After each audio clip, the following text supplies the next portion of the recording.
And come nearer. okay. Speak up. And Alhamdulillah, I'm a full-fledged northerner, trained by the Northern Resources, and hopefully we're here to put in the very best we can to make sure we realize our dream of the North that Sedona started for us. Let's move forward. Move closer. Yeah. Okay. Is it all right? Okay, now we are talking of Northern Nigeria, and we are talking of availability of the resources of Northern Nigeria. Yes. We are talking of natural resources of Northern Nigeria. We are looking at the ecosystem of Northern Nigeria. Yes. And what you are presenting to us, smart eco city. People will say, what is smart eco city? I have an idea of eco city. I've lived in an eco city. I've seen investment in eco city. But I want you, the professor of environment and ecology, to make professional submission before I do my own local, unlearned, because lawyers, they'll say they are learned. But there is an idiot who is a son who decided to become a judge advocate. Are you listening to me? Amopita is an idiot. Yes, unfortunately. He want to destroy Nigeria. Tragically. Yes. And he is a member of APC. Has been. Record have shown. All this. Record have shown. What is it? She shifted it. Who should shift? The guests. me? Okay, shift a bit.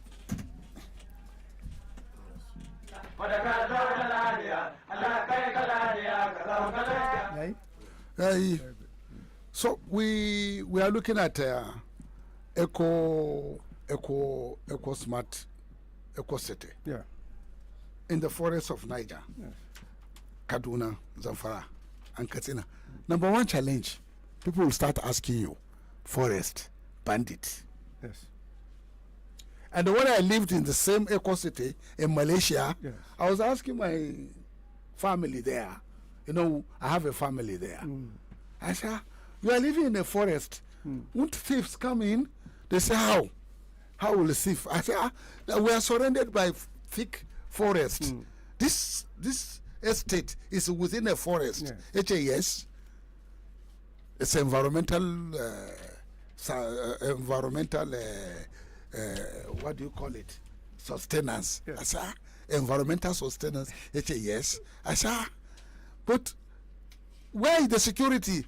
All these places are wired. Absolutely. CCTV. Yeah. And I say, I lived 2 months in Malaysia. I saw policeman twice. Yeah.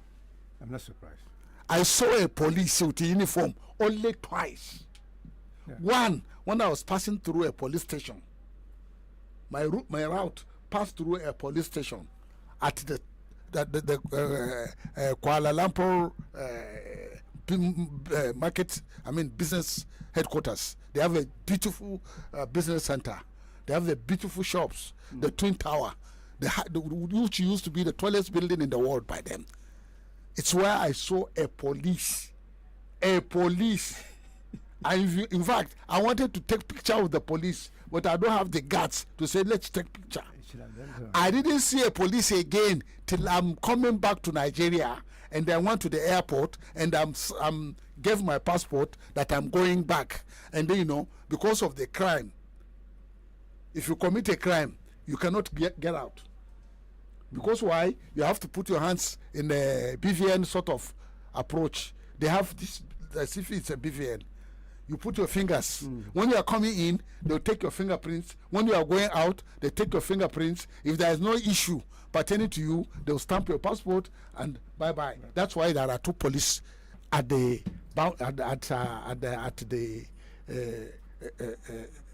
airport. And airport is like a boundary. You understand? It's a border. Airport is a border. Are you with me? So, what I realized in this eco city, it's an estate. Everybody is living privately, and let me tell you, it's not a block walk. It's cast. Yeah. It's concrete. And they allow you to pay in 50 years. Buy a flat, pay in 50 years. Have you ever seen that type of arrangement?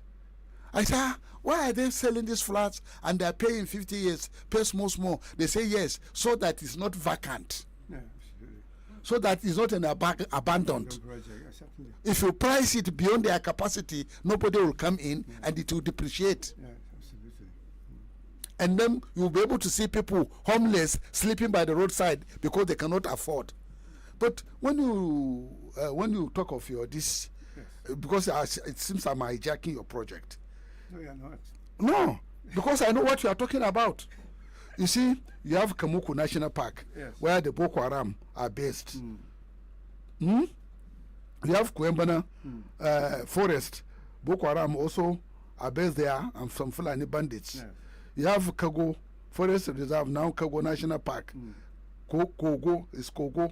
You have Alawa, Yes. Alawa Gurumana, Forest Reserve, now Alawa National Park. Yes. That's where you have these criminals that killed a lot of our people at Kwaki, Chukuba, Axis, Arena Axis. They are coming from Alawa. Then you have Kongoma Reserve. You know Kongoma?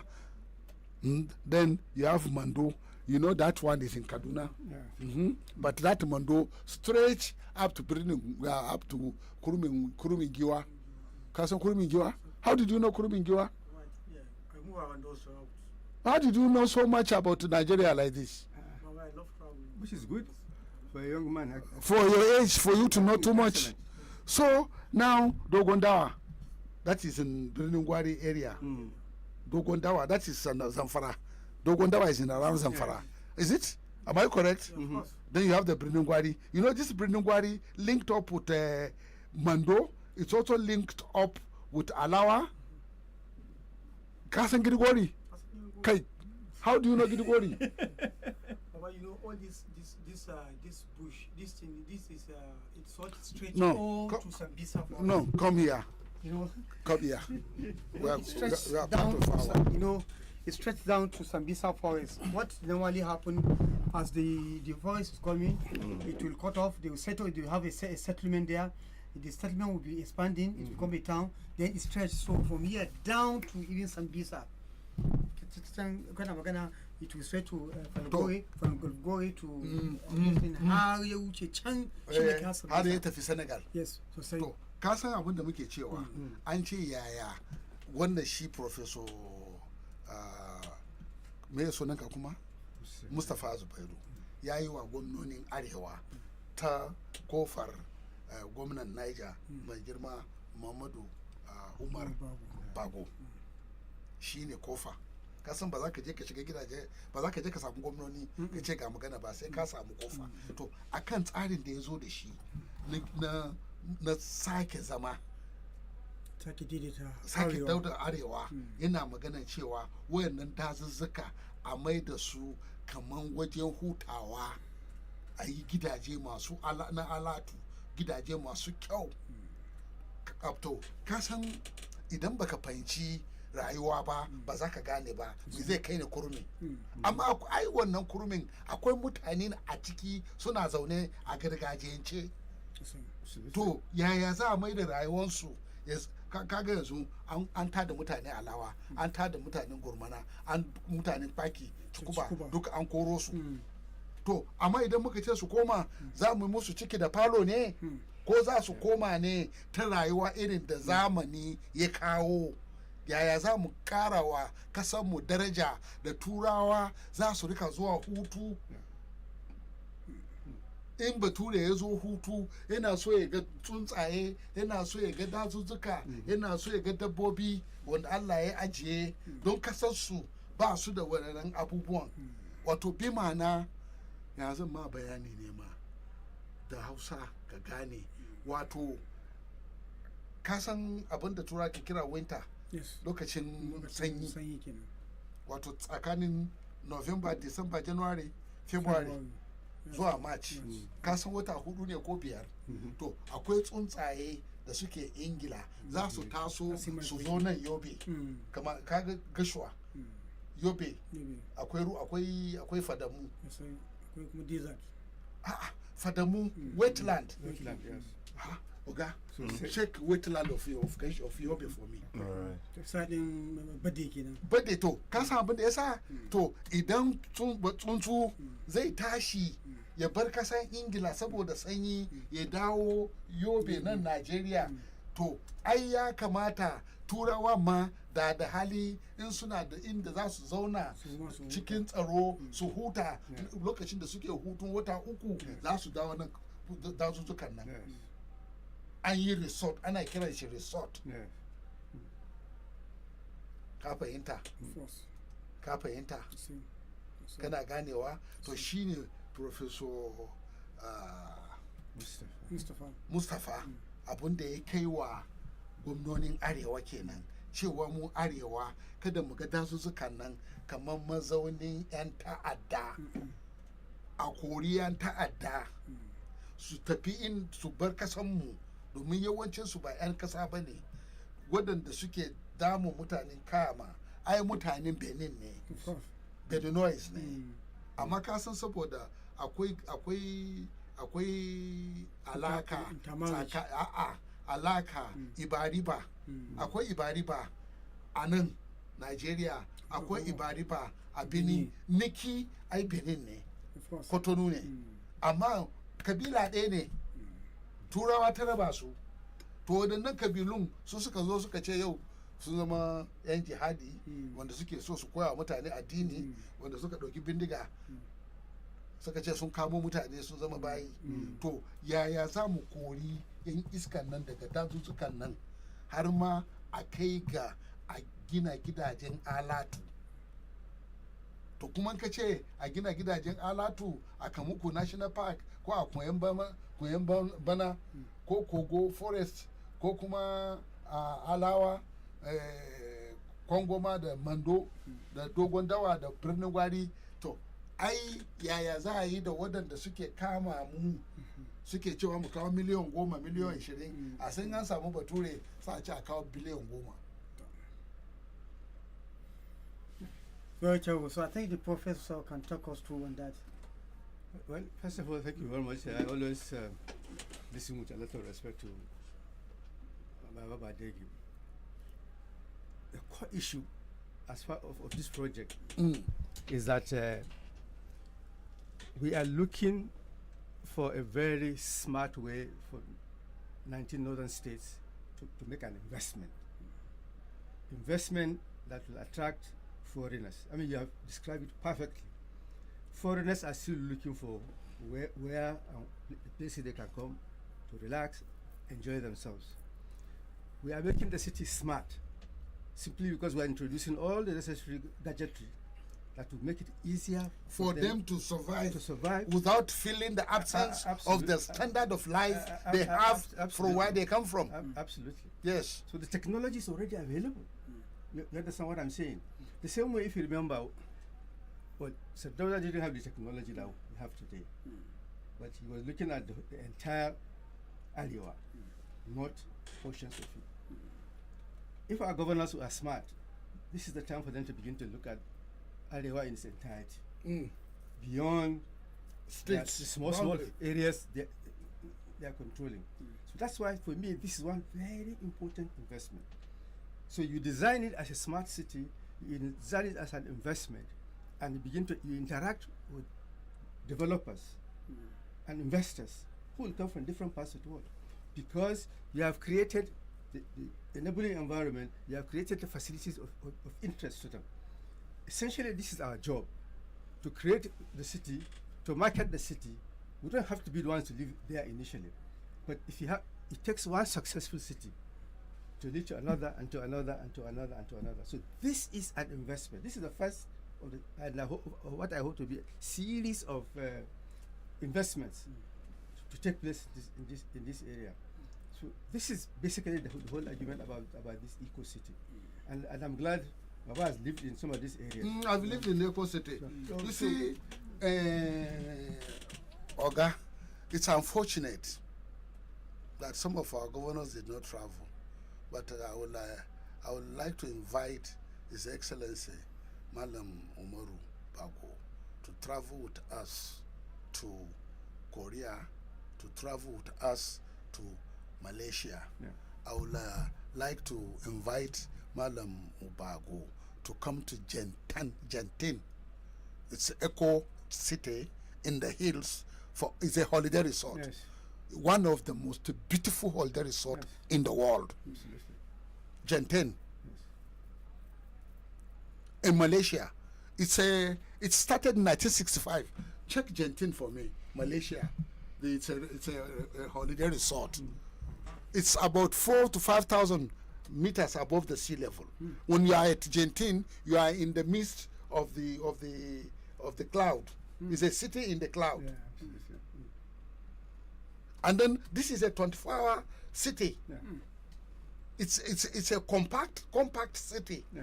And then you have when you are coming in, there is a limit you cannot drive. Then you have to go with a overhead tram, overhead rail. Yes. Do you know what I'm talking about? It's like what you see in Switzerland. Yes, Apaya, and from Unisa. But Baba, I still have the belief that Do you see what I'm seeing? yes, with leadership, with good leadership on ground, and with this I with agree this with concept, we can say we shouldn't give up. What did you see? Gentin, Malaysia resort.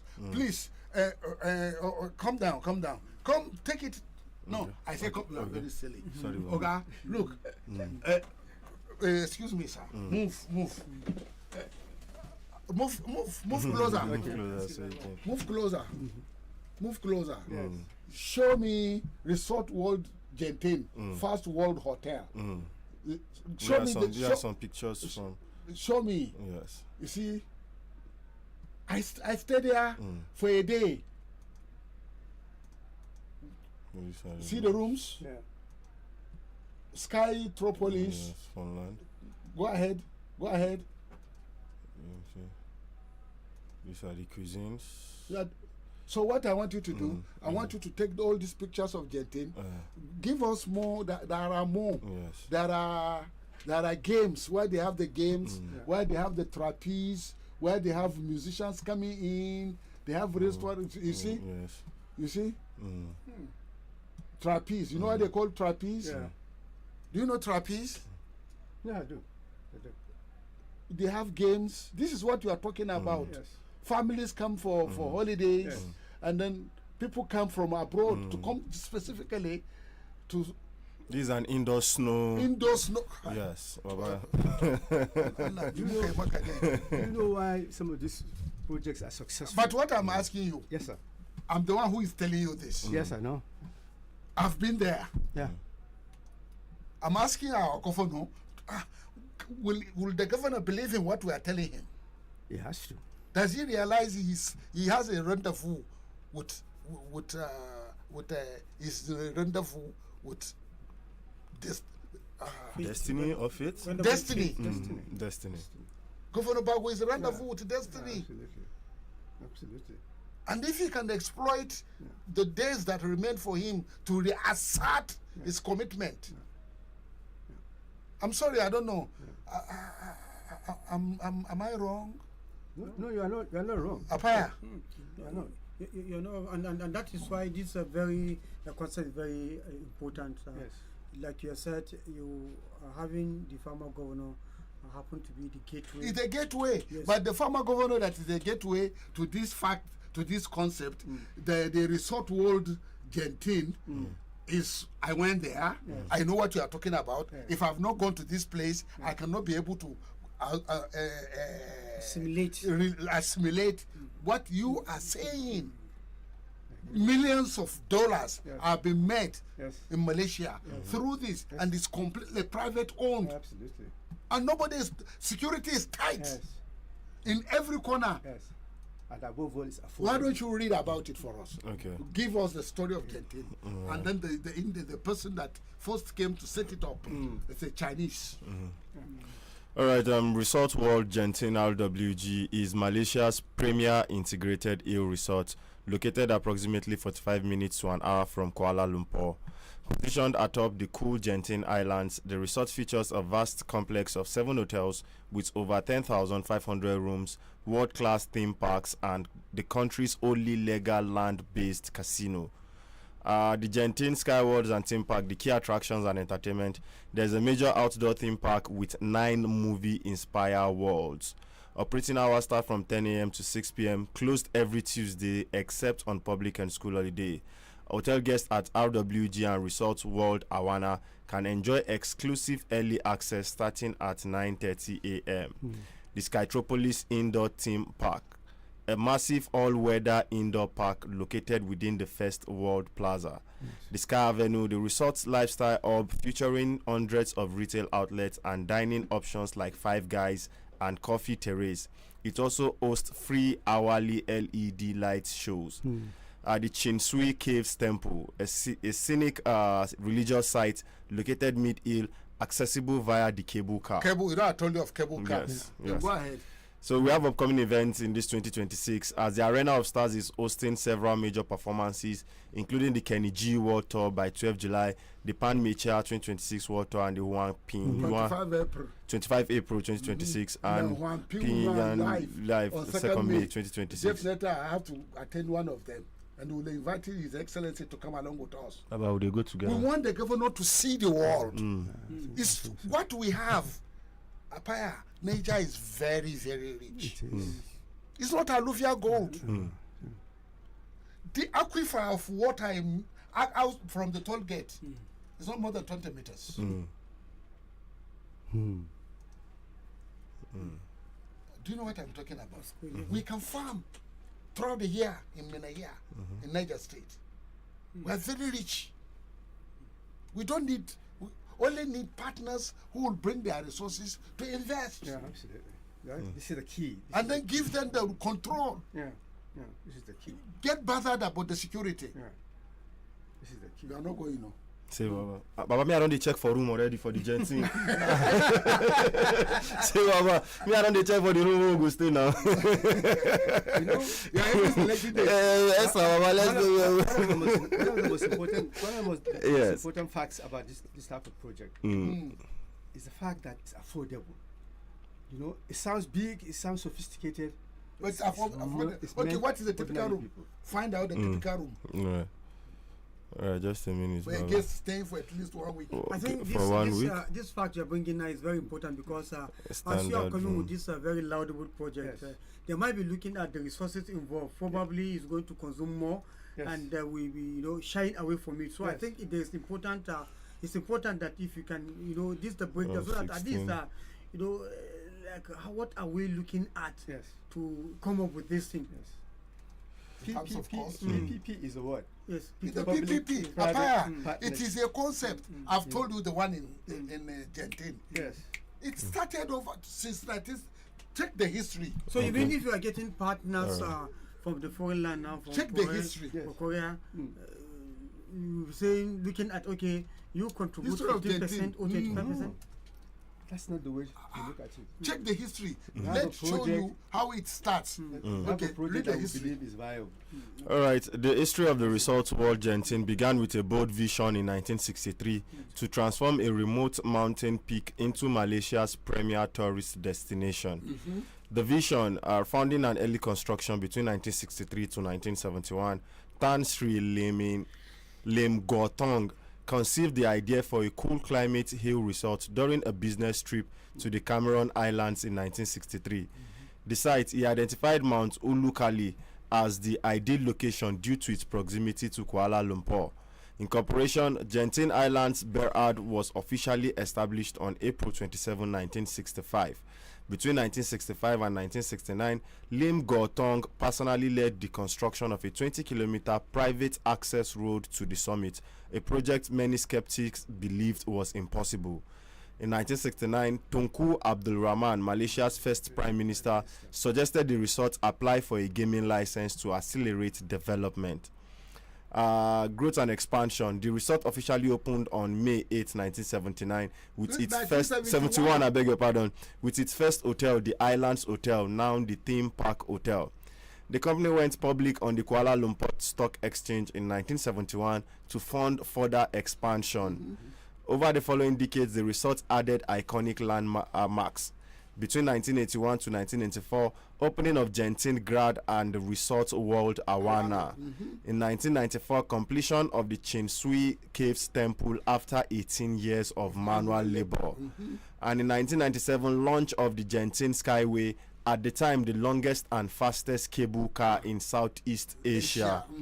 And by 2001, opening of First World Hotel, which eventually became the world's largest hotel by room count. Yes. Go ahead. So modern transformation, that is 2013 to present. The Genting Integrated Tourism Plan, launched in 2013, this multi-billion ringgit master plan aimed to modernize the resort's infrastructure. Rebranded in the late 2010s, the resort shifted its focus towards family entertainment, launching the Skystropolis indoor theme park and major upgrades to retail hubs like Sky Avenue. The Genting Sky Worlds. Following years of development and a dispute with 20th Century Fox, the Genting Sky Worlds theme park officially opened in February 2022. Yes. So, So you see, the most important point here, and I think it's worth repeating. This is not a contract between the Niger State government, for example, and any of these developers. The whole idea of PPP, to be honest with you, is that you have the idea. Even if it's your own original idea, you're not going to own it 100%. You're going to put your idea on the table. Because these people that are coming to work with you, look at the number of years of experience they've had already. since 1963. Precisely. So they have been through this before, and they know what it is they must do now for the project to be attractive. So you are not looking for projects that can bring in returns immediately. But yes, they will bring in returns. So it's just a matter of how much time are you allowing for the return for the investment. Apaya, as we are talking of Yes. development, we are talking of attracting tourism, we are talking of bringing people to spend their money here, we are talking of getting people to work, we are talking of this establishment are independent in terms of power supply, in terms of water supply, Absolutely. in terms of security, in terms of revenue generation, in terms of whatever you think. It's an independent ecological living. It's a smart city, smart living. Now, if you take Kamuku National Park, for example, Yes. we have the Kamuku National Park. We are offering an investor Kamuku National Park. Then they will come with a design of how they want it to look at. Then we look at the security. Absolutely. What do we do to make sure it's secured? They come with their security systems. They come with their alarm systems. They come with. They don't need your NEPA. No. They have independent power system. Yes. Using solar panels and advanced power system. They have advanced sensors. In fact, a bandit cannot enter because it's so arranged that the moment even a lizard cross into this place, there will be an alarm. Yes. Absolutely. And it's electrified. For you to enter, you're gone. Unauthorized access means death. Yes. They will tell you, they will put that this is a no-go area. Don't cross the red line. Yeah. Yeah, absolutely. It's protected, highly protected. And then there's going to be a helicopter or a light aircraft that will bring the visitors either to Minna Airport. To Minna Airport now become a hub of international travel. They don't have to go to Abuja. A flight going to London probably will come from Europe. I mean from Asia. By the time we settle the Hormuz issue, a flight from Dubai going to London will probably come to Minna, land, pick our passengers, heading back to London. It's an integrated. Yeah, absolutely. So what you see, what we are seeing here is thinking and thinkable. It's moving us away from FAC. Yeah. Development that is based on foreign investment. The way we are talking of Barrow Port and the rest of that. If Dangote will come in with Korea heavy industries, you know, Korea has a lot of heavy industry. Samsung heavy industries to put a rail from Barrow, dredge River Barrow, River Niger up to Burutu to Atlantic. The Korea shipbuilding company will now put barges will dredge and put barges to Barrow. Then all the goods that we have for northern Nigeria will be shipped directly to Barrow. We have a shipping agency now. We are going to have Barrow shipping line operated by Samsung or Korea Heavy Shipbuilding Company. And then they'll put a railway from there to Kano. So any product that goes abroad or goes out like Dangote cement, like any other heavy products, Dangote would ship through our rail line to Kano, and then we'll also have passenger line that will be on high speed. So that the Shiroro Dam now supply electricity because they are now say, okay, the off-takers, the AEDC is not taking. We are producing. They don't buy. Okay, we take. We the railways. Dangote Samsung Railway. Let's name it that way. We are taking the electricity from you, and we are putting a transportation network from to Abuja. For example, Abuja, we are heading to Yola directly through Bauchi Gombe to Maiduguri. Special line, Maiduguri back to Kano, Kano back to Minna, Minna to Barrow. We are talking of northern Nigeria. We are not outside Nigeria, but let's harness what do we have. Let's harness the capacity we have, and you don't have to go to IMF. You don't have to go to World Bank. These are private funding. Then the only thing is that we have to write an agreement of making sure that we don't tamper with their operation. We don't bring our brothers that you must go and stay in their board. We don't start arranging how we are going to steal their money, because we Nigerians we are good in stealing. Unfortunately, we are very corrupt, and we don't make a legal system whereby the judges will now turn around. You have no case. You know, some of your judges are very horribly corrupt, shamelessly corrupt. Likewise, your lawyers, a son, a professor, horribly useless and corrupt. For Nigeria to be look at this investment in Malaysia. Beautiful investment. I want you to put it on our sites, all those pictures, so that people can come to our Badeggi radio site and see what we are talking about. And then we are going to put some of this documentation on our site too. The new northern Nigeria. We are going to put a website, call it the new northern Nigeria, where all these ideas we are discussing, we put. It's possible.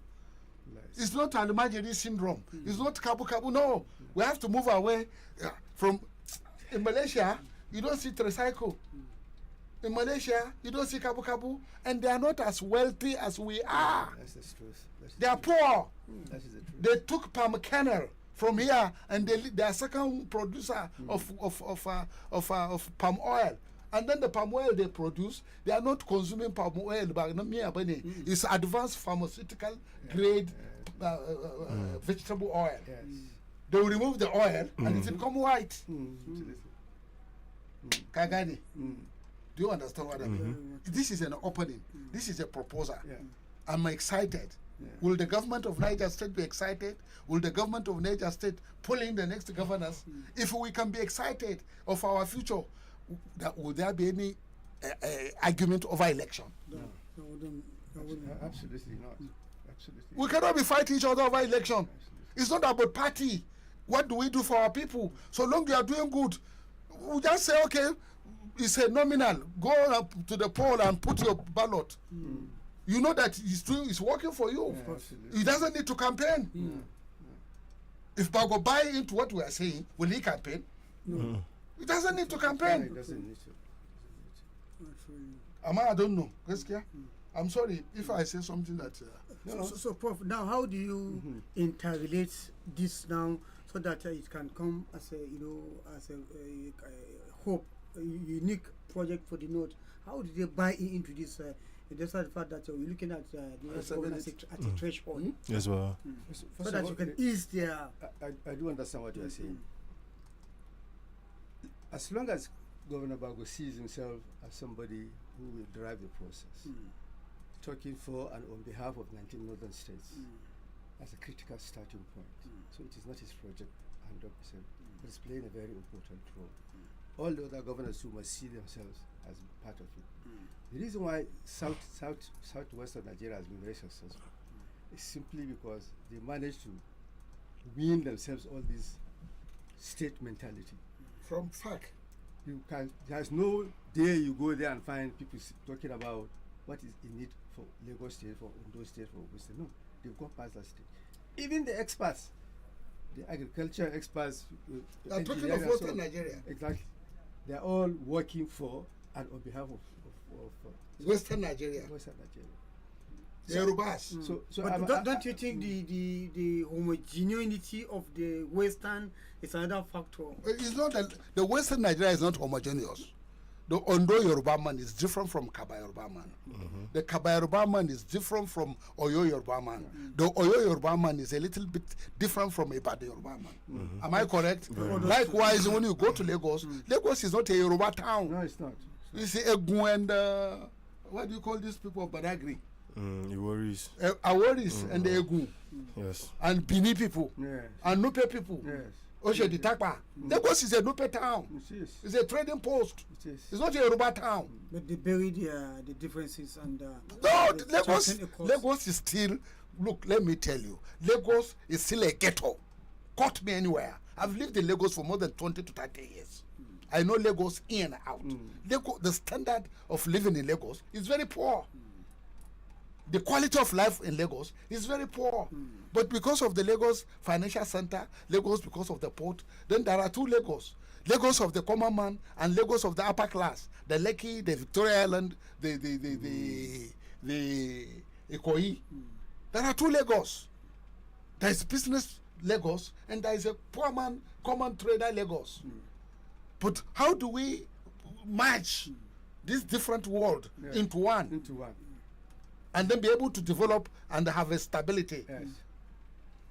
It's not like a Atlantic city alone. No. You have to look at Surulere. You have to look at some other part of the Lagos town, the Festac village, the other infrastructure. How do we raise the standard of living of Lagos? Yeah, absolutely. There is urban poverty.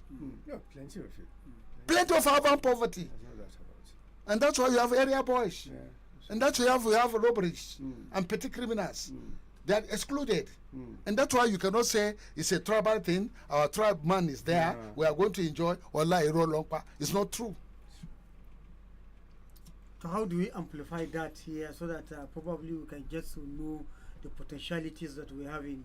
I think we've taken a very important or critical first step. Okay.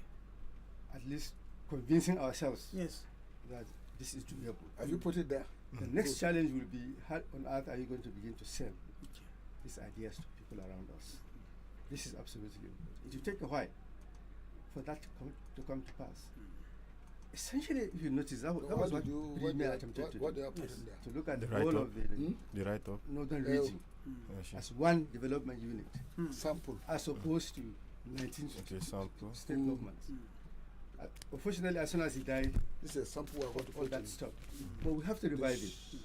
Quite frankly, this is the next major You challenge. understand what I mean? We Yes, must ma'am. find ways and means of doing Yes, it. ma'am. That's why I have a lot of faith in this Turning eco-city, our smart eco-city project. Forests Essentially, it's an investment. into eco cities.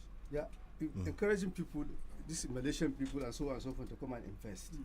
It takes this type of project to be successful, and it's easy for it to be successful because the terms and conditions will be favorable enough for them to come and invest in it. Then the good news about the project will begin to spread. Then replicating the project in different locations will continue to, but we must not lose focus in terms of what it is we want to achieve. Are we going- Northern Nigeria developing exactly as a critical direction that we're all heading. Anything outside that is not going to work. Anything outside that. You know, you are talking about Malaysia.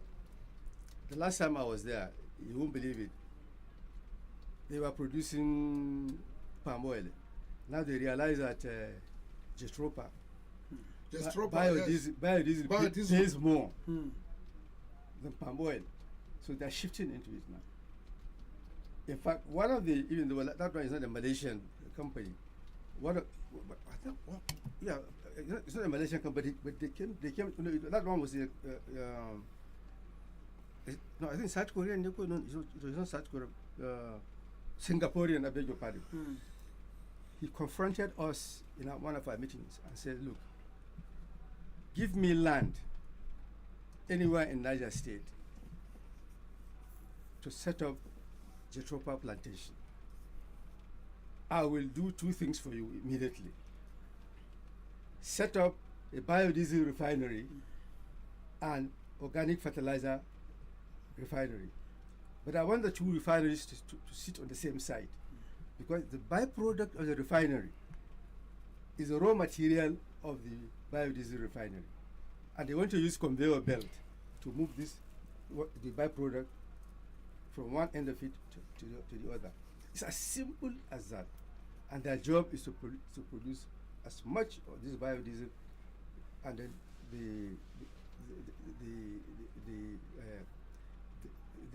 what do you call it? The refinery and the fertilizer. So truly, these are all possible.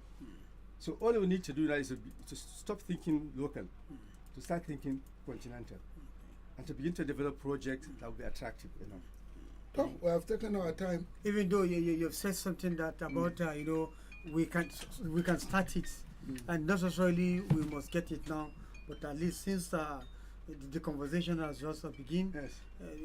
But you need level-headed leaders to buy into the project, Yes. and begin to have the belief that we can do it. Yes. But so first, this forest you just advanced now, Yes. one will say that you have to just clear it of all those tourists who are harboring. They are sitting on top of very scarce resources. Yes. So how the governors now, what call do we make to them so that at least they can start it? Even clearing the bush alone is something. They don't need to do all the clearing. All they need to do was to commit themselves to investing in that project. Okay. That's all they need to do. The project will scare away the Exactly. bandits. The bandits will disappear. Okay. If the project Investors is will advancing. come in and set up the project, and all the safeguards. I mean, remember I was talking about security, I was talking about all kinds. It's a smart project, in the sense that once the place is smart, every inch of it is actually monitored. Of course. You understand? So truly, it solves the problem Okay. But automatically. okay. But the governors must commit themselves to it. For me, it's a very critical first step, because the minute I start asking them, do this, do that, they won't even understand you to start with. That's why I thought, call it an investment. And then I'm glad all this stuff. They are ready to open up. Yes. If the governors of northern Nigeria Yes. are ready to work with us, Yes. are ready to open their eyes, are ready to go around with us, Yes. are ready to work with us, are ready to work with us and open their eyes and forget about the politics of Nikkei Naone, Keba Nawabani, forget our politics of I time Dinani, Zenjida Dinani, we are in trouble. Yeah, we're in trouble. And that's why we have this perpetual backwardness. Well, I think the conversation has just begun very sweet, but the time is our time is already fast spent. Now what do? We take news, then we come back and continue. Take your news. Say Baba. Then we continue.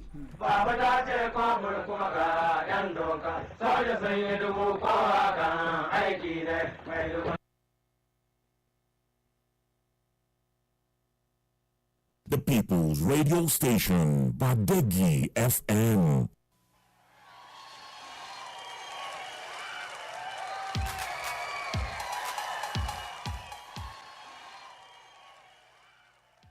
Badeggi Radio, 90.1 FM.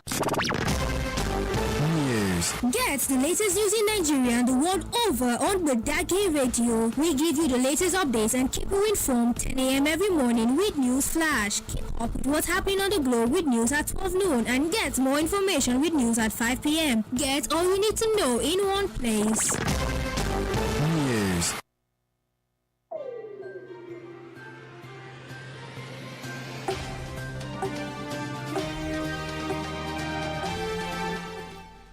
Good afternoon and welcome to the news at noon on Badeggi Radio 90.1 FM stereo, read by Sani Abdullah.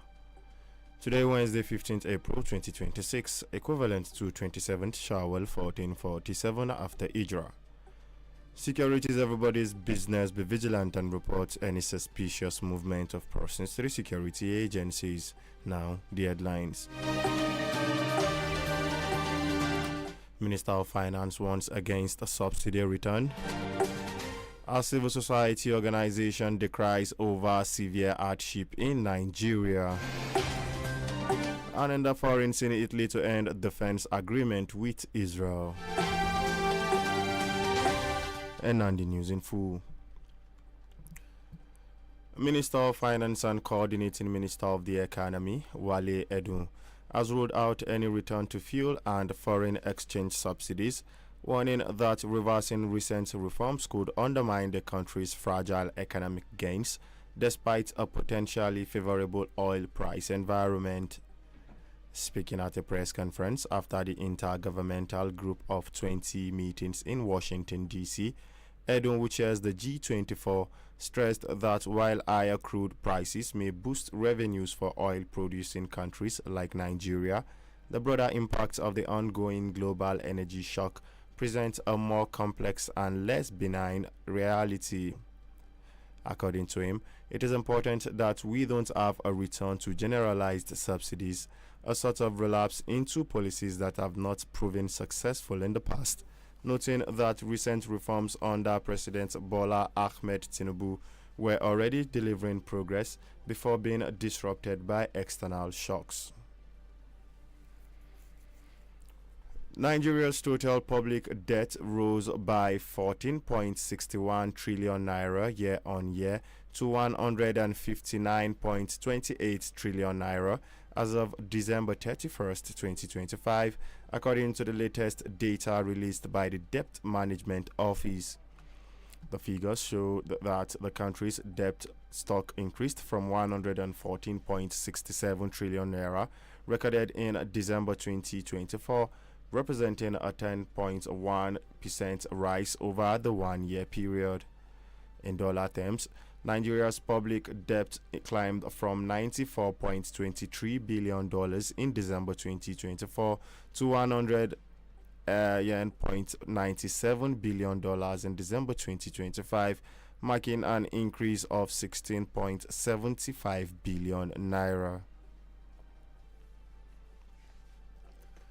Chairman of the National Drug Law Enforcement Agency, NDLEA, Buba Marwa, has cautioned Nigerian students on the dangers of drug abuse, warning that the growing trend poses a serious threat to their future and national development. Marwa gave the warning while delivering a drug sensitization lecture at the combined 29th and 30th convocation ceremony of the Yakubu Gowon University in Abuja. Addressing the graduating student, he emphasized that drug abuse is increasingly prevalent among young people, particularly on university campuses, where many students turn to substances in response to academic pressure, social expectations, and emotional challenges. The federal government has unveiled the national minimum standards for the implementation of Administration of Criminal Justice Act, alongside a harmonized restorative justice training curriculum manual, in a move aimed at deepening justice sector reforms and promoting a more humane justice system. In a keynote address at the unveiling ceremony and sensitization workshop held in Abuja, the Attorney General of the Federation and Minister of Justice, Lateef Fagbemi, described the initiative as a significant milestone in Nigeria's efforts to build a justice system that is efficient, inclusive, and responsive to the needs of victims, offenders, and society. Fagbemi noted that while the ACJA 2015 has introduced key reforms such as plea bargaining, prohibition of arrest by proxy, and improved asset recovery, challenges including delays in case management, congested courts, and overcrowded correctional centers persist. Nigeria is set to host the world's largest ministerial gathering on antimicrobial resistance, a health threat that is worsening globally, especially in low and middle income countries. The fifth high-level ministerial meeting on antimicrobial resistance, with the theme One Health Advancing Global Antimicrobial Resistance, commitment through local action will be held for the first time in Africa. At a virtual media briefing organized ahead of the meeting, international health officials highlighted the rising toll of drug-resistant infections and the need for countries to translate global commitment into concrete national actions. Delegates from more than 100 countries are expected to attend the Abuja meeting, including presidents of Botswana, Ghana, and Nigeria. Civil society organization, the Resource Center for Human Rights and Civic Education, has warned that Nigeria is approaching a breaking point as insecurity, economic hardship, and governance challenges worsen. TRISET's executive director, Ibrahim Zikirullahi, gave the warning in Abuja at a State of the Nation press conference, where he said the situation had eroded public confidence and placed the citizens under severe strain. He said many Nigerians now live in fear amid rising cases of abductions, killings, and attacks by armed groups in different regions. And you are listening to the news at noon on Badeggi Radio, broadcast on 90.1 FM Minna. Remember that you can download Badeggi Radio's app on Play Store and enjoy more. The news continues in a moment.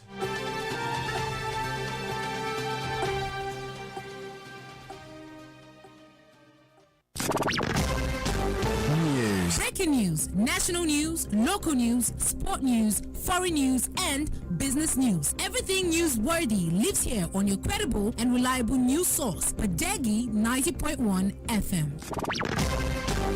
News.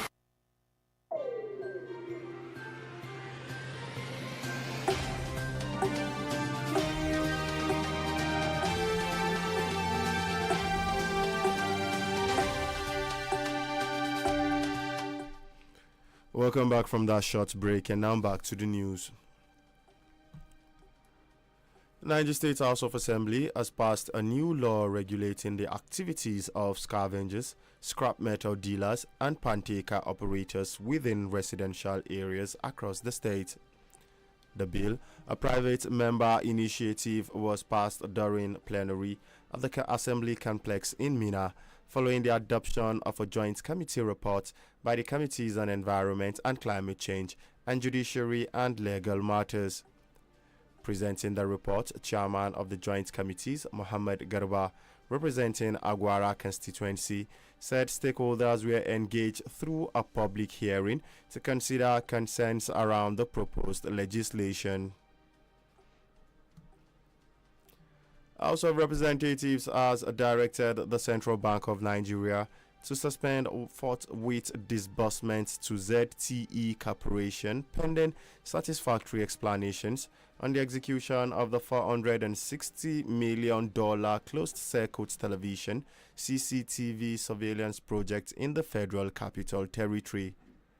The resolution was passed during the resumed investigative hearing held at the instance of the ad hoc committee investigating the surveillance project in the FCT held at the National Assembly complex in Abuja. Some of the lawmakers who spoke during the hearing expressed grave concerns over what they described as inconsistencies, vague responses, and a lack of transparency from ZTE officials regarding the scope, deployment locations, and current operational status of the project. African Democratic Congress ADC has expelled the party's former deputy national chairman Nafiu Bala Gombe and a member of the House of Representatives Leke Abejide. The decision was announced at the national convention of the party. Other expelled by the party are Kenneth Ehato, Abia State chairman of the party, who identified with Dumebi Kachiku, former presidential candidate who is also claiming to be the leader of the party, Stella Chukwu, and Elias Adioku. Nafiu Bala has insisted that he is the national chairman of the party, while Abejide, a member of the House of Representatives, has been identifying with Bala and was part of those who staged a protest to the office of the Independent National Electoral Commission, asking that Bala should be recognized as the chairman of the ADC. Nigeria Police Force has assured parents that the safety of their children is guaranteed during the forthcoming Joint Admissions and Matriculation Board examination scheduled for 16 April 2026, stating that technology and additional manpower will be deployed to approved centers nationwide. In a statement, the Force Public Relations Officer, DCP Anthony Placid, said the Nigeria Police Force is aware of the recent unfounded rumors regarding the safety of certain centers in a north-central state ahead of the examination. The force further disclosed that enhanced security measures have been put in place across examination centers, both overtly and covertly, to prevent any untoward incidents. The assurance comes in response to a trending rumor circulating on social media alleging a plot by bandits to attack unspecified JAMB centers in the north central region. And away from the local scene, now we'll move lastly on to the foreign scene. Italy will not renew its defense agreement with Israel, Italian Prime Minister Giorgia Meloni has said. Meloni said her government had decided to suspend the renewal, which happens every 5 years in view of the current situation, without offering specifics. Relations between Rome and Tel Aviv, which have historically been solid, has recently soured. Last week, Italy summoned the Israeli ambassador to Rome after warning shots were fired by Israeli forces at a convoy of Italian UN peacekeepers in Lebanon, damaging one vehicle but causing no injuries. And to end the news, here are a recap of the top stories once again. In the beginning of the news, we heard that the Minister of Finance and Coordinating Minister of the Economy, Wale Edun, has ruled out any return to fuel and foreign exchange subsidies, warning that reversing recent reforms could undermine the country's fragile economic gains despite a potentially favorable oil price environment. And you also heard that a civil society organization, the Resource Center for Human Rights and Civic Education, has warned that Nigeria is approaching a breaking point as insecurity, economic hardship, and governance challenges worsens. And finally, in the foreign scene, you heard that Italy will not renew its defense agreement with Israel, Italian Prime Minister Giorgia Meloni has said.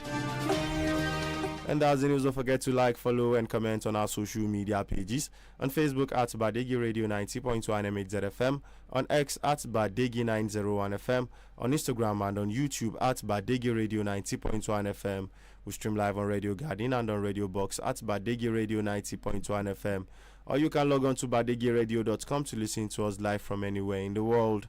Abiba Yusuf on that party is the news editor, and I am Sani Abdullah. On behalf of the newsroom crew, thank you for listening and bye for now.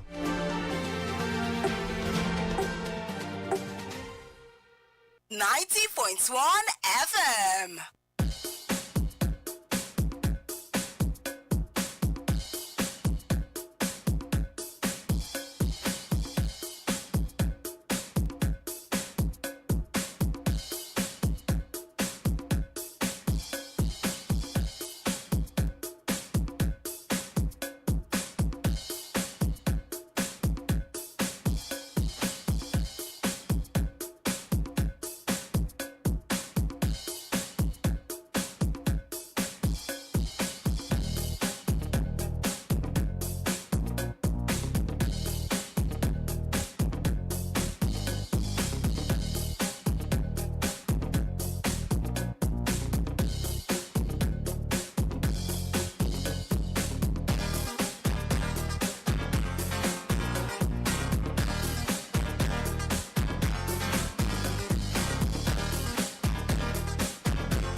Badeggi Radio. You're not going anywhere. We'll be right back. We're going on a commercial break. We'll be right back.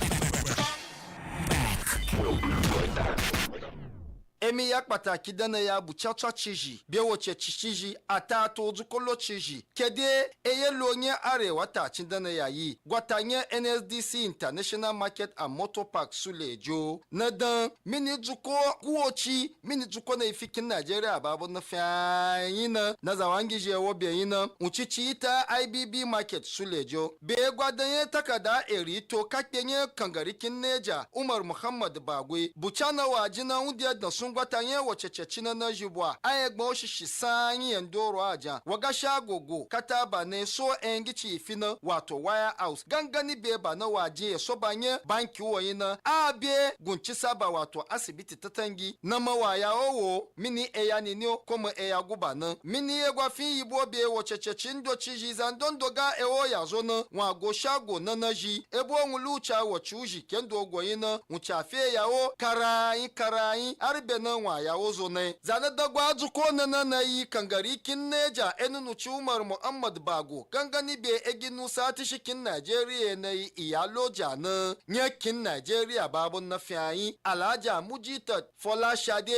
ojo na yi tishi wacececiji be zukolo ci yi fiyayi yakin Nigeria babun na zuko na saji dandan na nga wace kuta mini kin arewa yi babun na fiyayi na wade zuko saranyi mini zuko na ga kazan dondoma jikparanyi wadogo shago na be NSDC International Market and Motor Park Suleje ba na wace yakin arewa tata cica ebo eyeloya zawangi jona emiya na febiya ya gwatanye NSDC International Market and Motor Park Sulejo na mafe ba na wade etanye pataki na wace wangi be eyelo wangi jina jikparanyi wado wazuko na be sanwagi na jike anigaga na kurigi gutota kurigi guba guswai guba gutwaba ko kurugi gutota kurugi gutwaba gutwani gutwai. Welcome back from that commercial break. Are you inferring that I was listening in? Yeah. This is Badeggi Radio.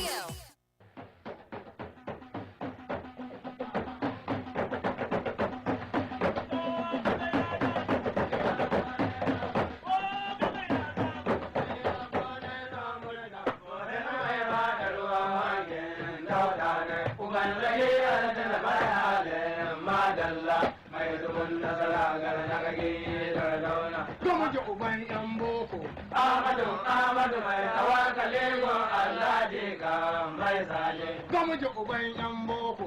Amadu mai tawakale go Allah diga mai zale. Don baka nan maza suka kwariya su ce maza ne. Daga uba ya ko bai mota. Don baka nan maza suka kuri su ce maza ne. Daga uba ya ko bai mota. Na sarkin musulmi ta hana tsayayyen namiji. Daga kai. Welcome back. You see what we are saying. This concept of forest reserve. The forest reserve have been designated by state and federal governments to conserve biodiversity, manage the natural resources sustainably, protect habitats, and regulate climate by preserving forests from deforestation and unsustainable logging. They are also playing vital roles in ecological balance, water security, providing raw materials like timber, while often supporting local communities and scientific research. Key functions and the importance of forest reserve include biodiversity, conservation, protects endangered species and their habitats, climate regulation, act as carbon sinks, absorbing carbon dioxide, water security, ensure water availability for agriculture and communities, resource management, that is timber, like tech for sustainable economic development, environmental protection, prevent soil erosion, desertification, and maintain soil health and stability. So those are the forest reserves. But from the adversity to prosperity, we are calling on 19 governors of northern Nigeria to jointly develop a new smart eco-city within the forest reserves. As you have seen Genting developed in Malaysian hills, maintaining the biodiversity of those hills, but having a eco-smart holiday resorts. I don't know. So when they started it, they said the man that started it is a madman. And single-handedly built about 20 kilometers of road within the mountainous areas. Very impossible. You have to go there and see it yourself. And then we are talking of a master plan, acquisition of 1,000 kilometers of sustainable land within the forest, financing the preparation of feasibility study, a master plan, leveraging on global partnership to develop and manage the project within the eco-city. So we are not asking anybody, the government of Niger State or the governors of Northern Nigeria, to bring any money. Just give us the land. Experience has shown that return on investment in the city development sector is substantial, driven by rapid urbanization and the growing need for resilient, sustainable infrastructure. Core infrastructure investments such as water, transport, and energy have historically yielded an average excess return of 2% to 2.9 percentage point per year above the benchmark like S&P 500 or MSCI emerging market in specific sectors. Like luxury real estate, returns can be as high as 92 to 100% over 3 years because of the nature of the investment. People rushing around the world. Look at what we show you about Genting. They are quoted on stock exchange. They are making their money. Everybody wants to visit around the world. And then the definition of smart eco-city here is a human settlement designed to function like a self-sustaining ecosystem. It's an ecologically healthy city planned on a principle of living within the means of the environment. The idea also contains objective of stimulating economic growth, reducing poverty, improving health, and institutionalizing socially inclusive development. Notably, a key objective is to achieve higher population densities in order to achieve higher efficiency. This makes for a strong case for multifunctional infrastructure forming the basis of the eco-city. Integrating urban development with ecological principles to minimize environmental impact, conserve resources, enhance resident well-being through green technology, efficient transport, and strong community involvement, and aim for balance with the nature. And key features of eco-city include sustainable architecture, renewable energy, reduced car dependence, waste management, integrating nature into urban spaces. Additional focus on northern governance is to develop a smart eco-city, integrate sustainably with digital technology to create efficient green and collaborative development zones, optimizing resources use, minimizing waste, and boosting economic performance through shared infrastructure, data analytics, and circular economic principles. So, can you expatiate for us? I think, Prof, for the benefit of emphasis, this smart eco-city we are, advocating for.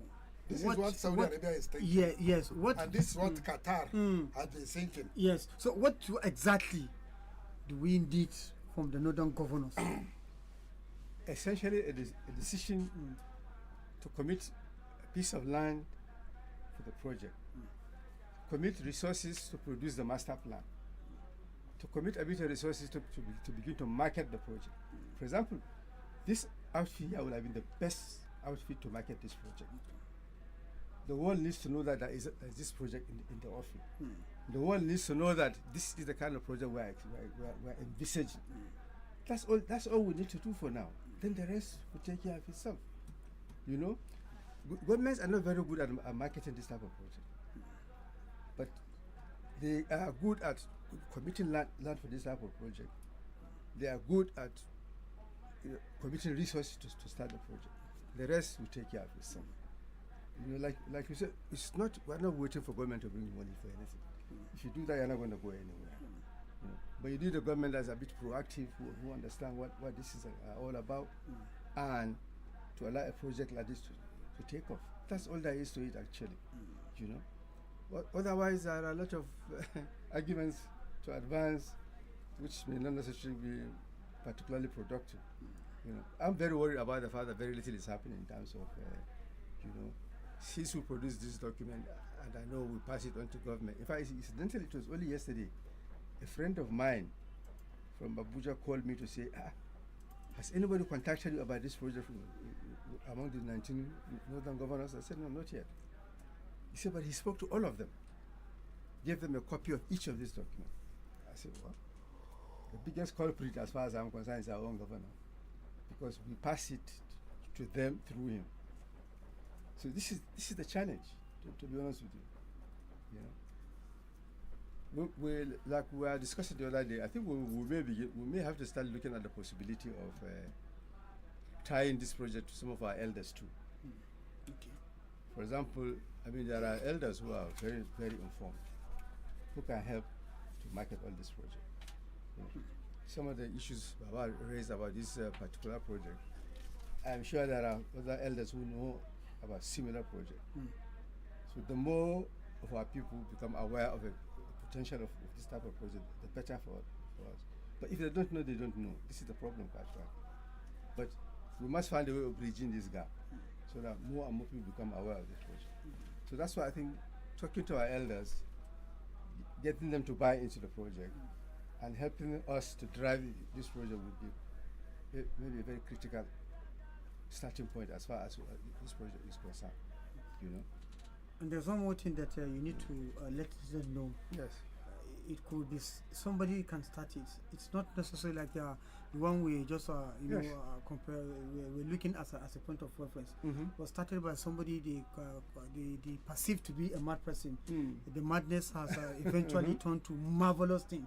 So it could start by an individual or somebody. Oh yes. And generation yet to come will come and enjoy from it or continue the project. Absolutely. So I think you need to make that point clear. Can this government start and finish it, or is something that they can just make a step and then somebody build on it? This is a project that will go beyond one administration. But it's a very important project for a particular administration to associate itself with, to be seen to be the ones driving the process. But like you said, we're talking about a project that's more than how many years? 20, 30 years old? And it is now that the beauty of the project is becoming very, very manifest. And suddenly the person who is seen as a mad person has become somebody to be celebrated for conceptualizing the idea. Absolutely. Absolutely. So this can go the same way. Exactly the same way. In fact, we have a lot more advantage actually here in terms of the diversity of the opportunities that exist here. And probably some of these other countries. How to agree to work together to market this is probably a very critical aspect of this work. Unfortunately, the 19 governors are simply operating in 19 almost semi-autonomous cells, which is not really particularly helpful. They have to somewhere start thinking about truly what do we do in the interest of the 19 northern governors. So there must be a common ground for them to meet, so that there has to be champion a cause for the north. The southwest is exactly doing exactly the same thing. You hardly hear them talk about Lagos, Ibadan. No, they talk about the southwest as a whole. It was only about how many weeks ago they launched their surveillance drones. All the governors stood behind that presentation. So now they have their own drones. They know how to look at potential bandits and so on and so forth. Anambra State started some at the beginning of the tenure of this administration. So they have a statewide surveillance system where they can monitor everybody. I think there's something our northern government need to learn. When they all started the issue of Amotekum, there is a back and front effort to stop it, but they stood their ground. All the southern governors stood their ground. Yes. They came up with a single document. Yes. They came up with the security architecture.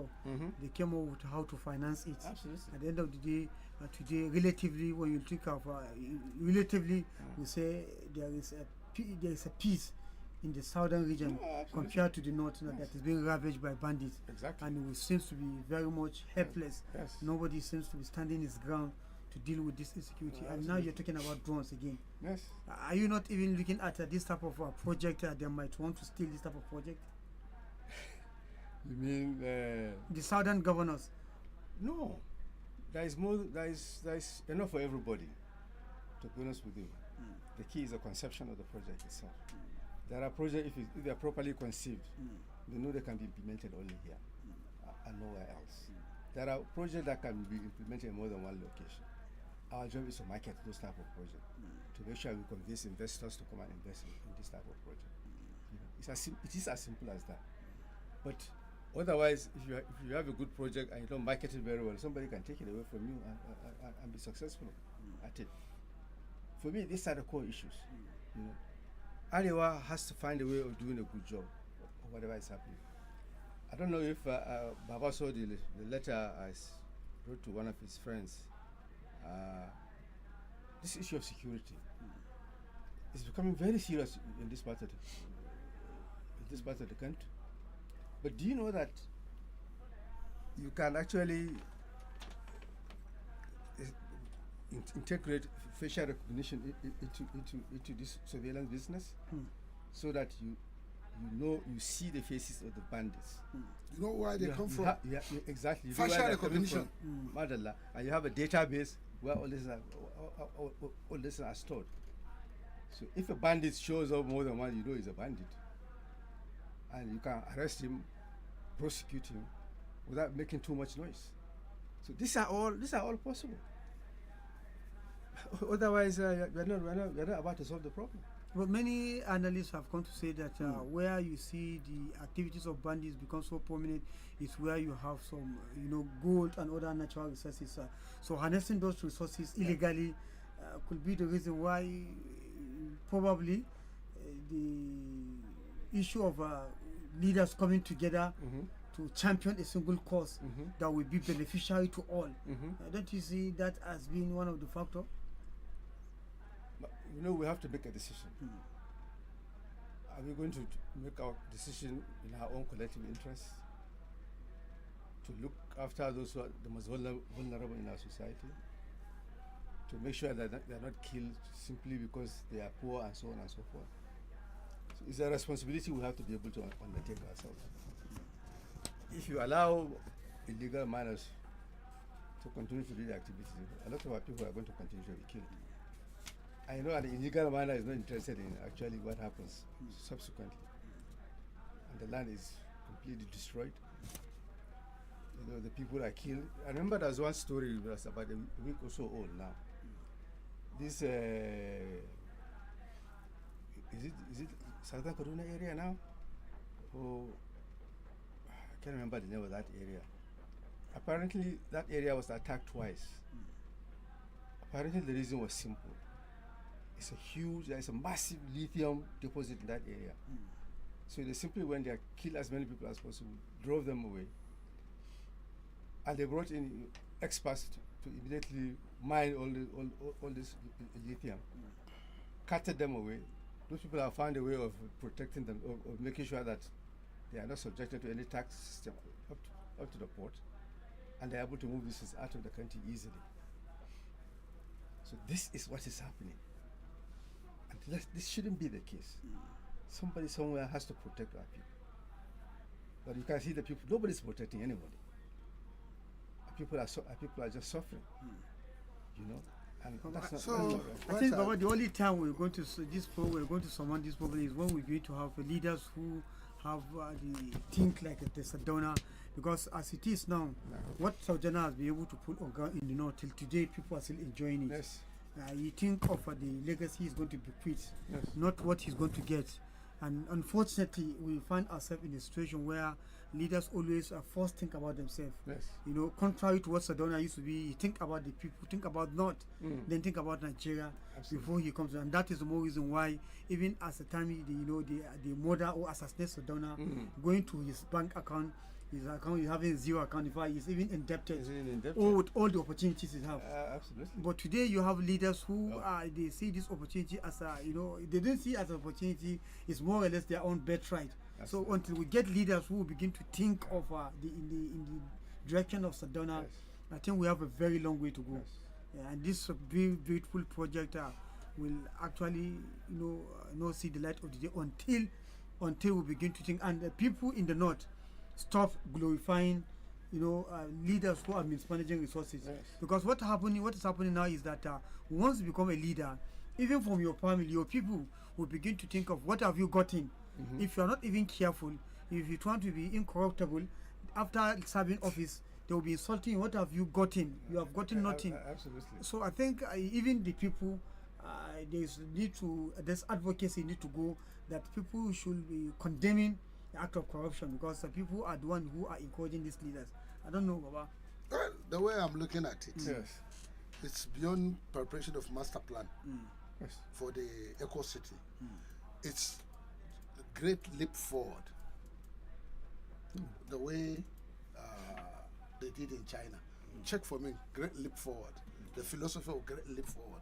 How do we northerners abandon the current Almajiri syndrome, the current primitive syndrome, the current Nami Chopam, I get an Ago Chopam syndrome? How do we move as a team to create value, to liberate our people from poverty, bring in investment, create more jobs, keeping people busy, earning a living, reduce crime, and bring development, smart school, smart universities, smart cities, and live within our environment without damaging the ecosystem. Sure. Very important. Without deforestation. Absolutely. That's what he's saying. And how do we achieve that? Except the government, the governors of northern Nigeria, buy into a new Nigeria of northern perspective. A new northern Nigeria. It's not about ke gwari ne, ke bagwari ba, ke kamuku ne, ke bambaguje ne, ke muslimi ne. No, it's about people. One people, one destiny. And what do you do about the issue of weaponizing poverty? No, it has to stop, because this will bring more resources. People will have more job to do. The moment these master plans are taken up, people are having a job to do. They will not come and beg you for food, and then they will not come and massage your ego. Whatever you have, keep it. They're already earning a living, and they have a future. And they are going to own most of their properties that they built through this eco-city. The laborers will end up owning some of them. Absolutely. As they work in, they are saving. You understand? And then that's why you see it has components, infrastructure master plan, and then IT cities system. It's have even IT system, so that they have telecommunication within themselves, and then they have a sort of a long-term concept in the master plan.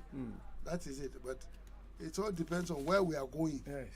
Okay, Prof, you have been with the Koreans, and we are thinking of wooing them to come and take over and give us this very smart city we're talking about. What are those things do you think they will want to see on ground that will encourage them to come in? Actually, wooing them probably may be a bit far-fetched. Okay. Once has a good project, a project that has decent return on investment, a project that's attractive, they'll be interested in that project. So our job basically is to try and come up with projects like that, and then engage them in a constructive discussion to be able to agree in terms of what to do and the scope of what to do. Then the basis for doing a lot of these projects will have been established. And in my view, it takes one successful project to lead to another and to another and to another and to another. They are serious people. That's the basic difference, quite frankly. They are committed people. You won't believe the fact that Korea is a very small country, actually. They have about 117 square kilometers, and they can't build on more than 60% of that land. More than 50% of their population live in one city, Seoul. Over 50 million people live in that city. But they rely extremely on technology to manage virtually everything. I mean, to say Korea, a small country as Korea, is a big shipbuilding country. I mean, shipbuilding country in the whole world. It's difficult to believe, but it's true. So this is why, for me, they are a very reliable partner to work with, and they have not forgotten where they come from. And if you go to South Korea, they have a lot of this information on display. history of Korean development, the effects of the Korean Wars on the country, and so on and so forth. So for me, I'm very comfortable working with them and dealing with them, because we're likely going to get the best possible advice. You know, hopefully it's not going to be this type of advice that's tainted with corruption and so on and so forth. I'm saying this against the background of the fact that Baba have taken us down memory lane, and you have been able to explore some of the potentialities we have. And whoever you listen to the conversation, wherever you are in the world, who have the interest to come in and queue into this project, maybe entertaining the fear, what have they put on ground? You understand? Because this is a very robust conversation. Yes. The potentiality will want to, is so captivating to any other investor who want to come in and do this thing. Yes. But probably a question may be asked: what do they have on ground? What would they do? Very quickly, that those Baba used to say, quick win, so that it's going to be a kind of clearing ground, no matter how little the space is for them to come in. That's what we're looking at. That's what we're saying. What we will have now as a quick win, so that if this advocacy is going on, okay, let's just say, okay, let's have this thing on ground. In as much as we are not calling the governors or the northern governors to put in much resources, but get us the land, get us this, get us that, so that at least the little advocacy we want to do to clear the ground, let it be amplified, so that they can be encouraged to come. Yes. For example, one of the easiest things governors can do, to be honest with you, is to support and approve the preparation of the master plan of this smart eco-city. Because we have a very good definition of what it is we want to do.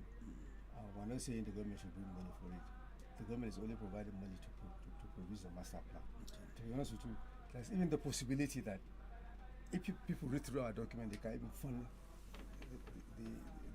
the preparation of the master plan itself, because of the viability of the projects in it. You see, and you can see Baba spent a lot of time reading through some of these things. So we've captured quite a lot of these issues.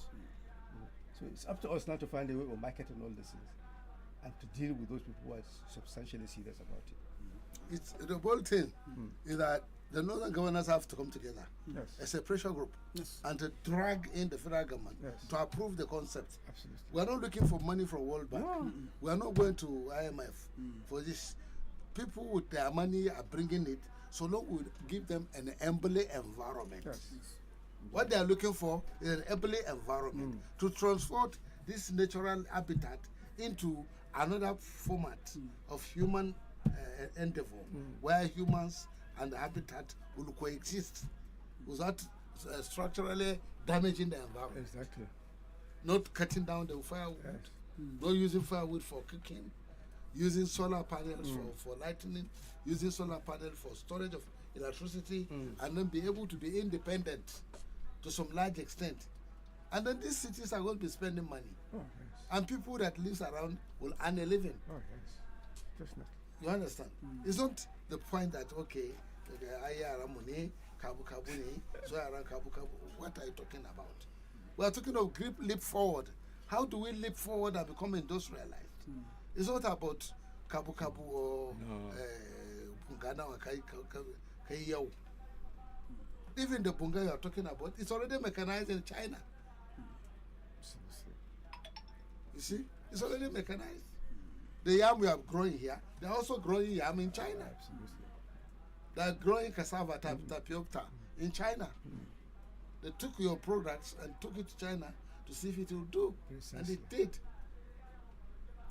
So it's high time we put our act together and then start to adopt a program of environmental structural development and putting smart buildings and then inviting outsiders to come and put their money here and along the road develop our backwardness and make us a city to be reckoned with. That's how I'm looking at it. But I don't know. I think most of the call now have to go to well-meaning northerners who actually have a stake in this. We're looking at beyond the governors, because sometimes if they are only thinking is how to get re-elected and what have you, they might not see the potentiality of all this. No matter how you try to break it down to them, even at elementary level. So I think the advocacy should be escalated. You know, but what we are saying, the moment to bring Sanusi Lami, the Sanusi Emir of Kano, because of his private venture background and because of his educational background in economics, he can be able to appreciate what we are trying to do. And even his exposure, because he has exposure. We are talking of master plan, we are talking of IT, and then we are talking of all things that run the city automatically. So this is what Saudi Arabia is trying to do. This is what Qatar is trying to do. They want to conserve their resources, conserve the fuel, folic products, and then concentrate on solar as a basis of energy, and then building smart cities. Absolutely. Then Qatari foreign minister have talked about smart cities. Yes. So, well, if we sit here till tomorrow talking about it, people sometimes will get confused, and some people will appreciate, and we need to move forward. This poverty of ideas, poverty of backwardness, poverty of not having access or to resource for even survival as a human being is a problem. Some people can't eat 3 times a day. Some people hardly eat twice a day. You understand? And along all this perspective, we are not thinking of tomorrow. Almajiris are still roaming the street. Kabu Kabu are still roaming the street. Parayi Daji, they are still there. Their city supporters are still here within us. Their numbers multiplying. So what do we do to take our country back, to take northern Nigeria back from the disaster we are already in, and then bring investments? Because back with the Amakuna, the resources. If you are ready to tap your resources, you won't even look at FAC. So, play the inside small music, then we open the line, then we ask anybody who want to answer, who want a question to be answered for him.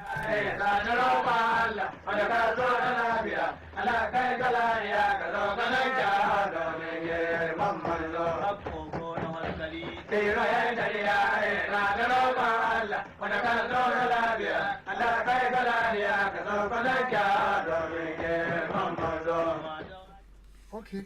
0913857900 is number to call, and we were thinking about having a smart northern city, smart city in the north.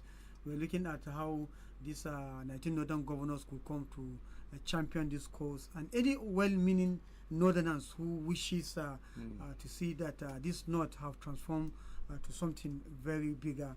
So you have to join the league. Yes, we have a voice caller. Hello, salam alaikum. Wa alaikum salam. I only want to, Baba, how are you, sir? Fine, I'm okay. Okay, I will contribute later, but I want to remind you of one music. Dan Arewa ku barbarci. Nigeria mu akwai dadi. Please, because of your discussion, you should play this. Maybe to awaken. Yes, we had that one last time. Yes. Shut up. Look for it. Thank you very much. Thank you very much. Thank you, sir. 091385790001. Hello. Shut up, Mama. Shut up. Hello. Good afternoon. Good morning. Good afternoon. Your name and where you're calling from, please. Pardon? I said from Boston. I live from Boston. Okay, you're welcome to program. I like the idea of the smart eco city. But I think Professor Zuberi sold us that information. And let me put it that there are almost about 6 agendas during Chief Servant, when you was chairman of Northern Governors Forum. And that agenda has to do with security issue, the Baroko, the Burara, tourism issue, banking and commerce, just proper, and then the textile industry in Kaduna. All these programs were drawn, and they were to see the late Yaradua for shortening this cost. Professor Suberu has done a lot of work on Baroko. And I tell you that already what Professor Suberu did in championing this Baroko and trying to enforce the law. If it would have been taken alone, it would have been far by now. Because all the issues stand for I know there was a committee headed by Teacher Bala, including the late Captain Bauru and so many other people championing this cause. And now the Northern Governors Forum have agreed that instead of each government trying to set up dry inland port in their state, they should come together to promote Barrow Port. But that was decision because of issue of politics and other interests. It will not carry along. On Jack Sofa, there is somebody from Zaria, a professor I think, who came and delivered this issue of Jack Sofa almost about 7 years ago. He even addressed the Northern Governors Forum that they should take on this Jack Sofa issue so that along the line you also promote the production of cotton and then the revitalization of the machineries in Kontogora, in Luma, and other places that will feed the textile industry in Kaduna owned by Northern State. That was also destroyed. Unless if the 19 Northern governors agreed to work together, nobody is going to drive this developmental project of the North. Thank you. Thank you very much for that wonderful contribution. Yes. Just what we were saying, they must agree to come together. Yeah. Yes. That's really important. Hello. Please turn down the volume of your radio set. Oh, we lost that call. When you call, please turn down the volume. Play that music a bit. Yes, let's go for this short musical break.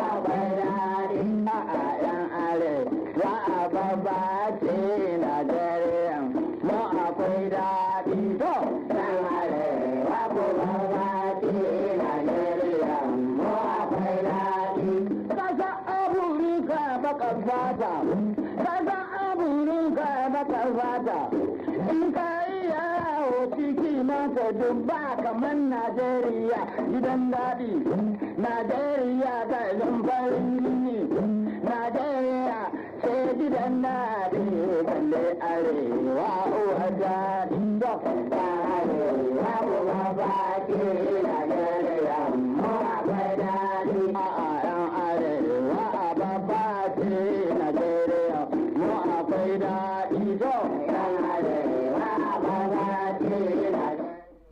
Okay, thank you. 09138579001 is the number to call. Call? Yes, 09138579001 is the number to call. We are looking at how to, have a smart northern Nigeria, and it's a call for the 19 northern governors to come together as one indivisible entity. Okay, we have a caller. Hello. Hello. Hello, are you there? I think we can hear that call. Hello. Hello. Hello. Go ahead, your name and where you're calling from, please. Yes, Yes. Yeah. We can hear you. Go ahead. Oh, we lost that call. I think.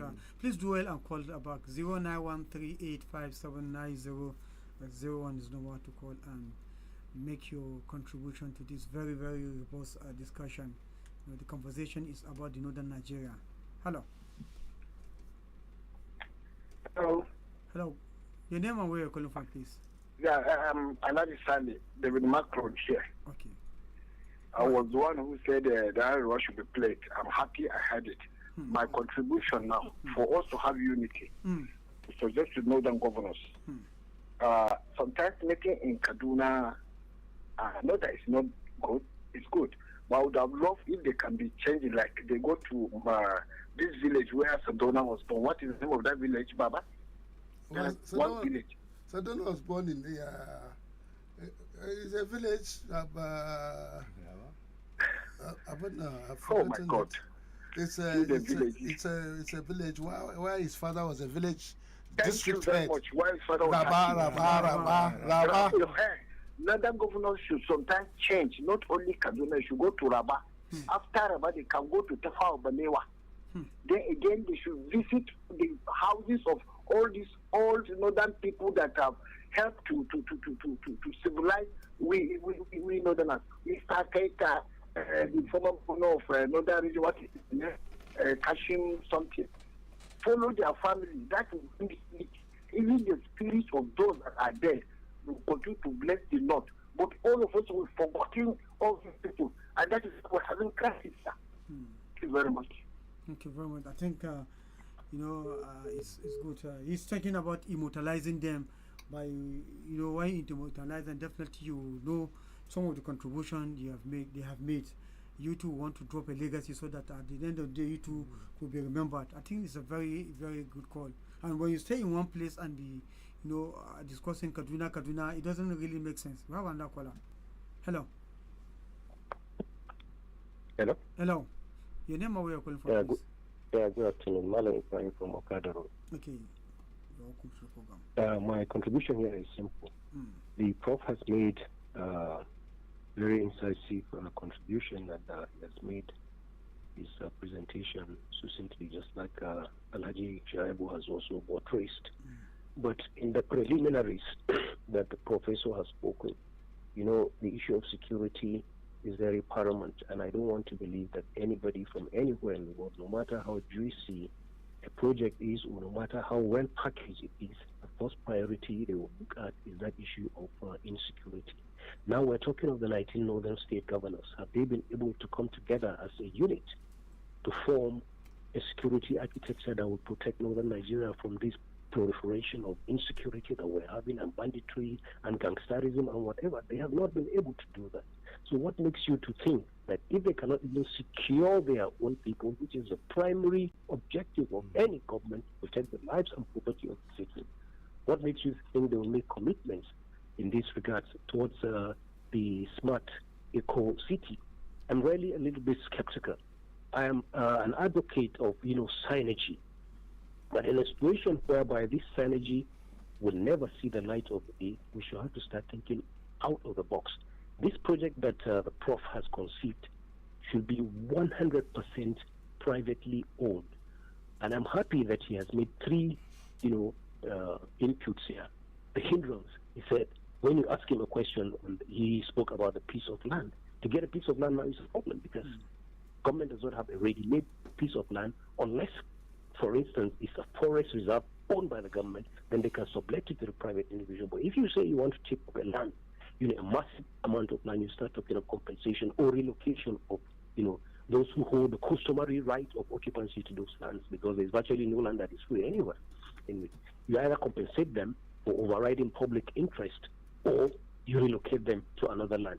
That is a major problem. Then the second issue Prof rose was the issue of resources to produce the master plan and also resources to market the project. Do they have, or do the Prof, in the course of your analysis, do you have any tentative budget that you want to set out to them? There has to be a streamlined, straightforward request directly to these governors. It's not a question of lamenting. You break it down. Let us have the preliminaries. These are the preliminaries that we need in stage 1 for us to go to stage 2. And this is where we want you to come in. And in a situation whereby the governors cannot come in with the logistics that are required for this, you have to start looking out to the Dangotes of this world, who are northerners, the Abu Boa, who are also northerners that could do that. I'll give you a simple example. Look at this. Hello. Hello. Look at the Zumarok Resource Center. It was built individual. He didn't ask for any government support. He went, got his land, did all the preliminaries, build that, and now even the government is going to patronize him. When you go there, you will see Mitch going there to hold seminars and retreats and symposiums and all that. They call him Muslim. He's the chairman of Nigerian. Well, you have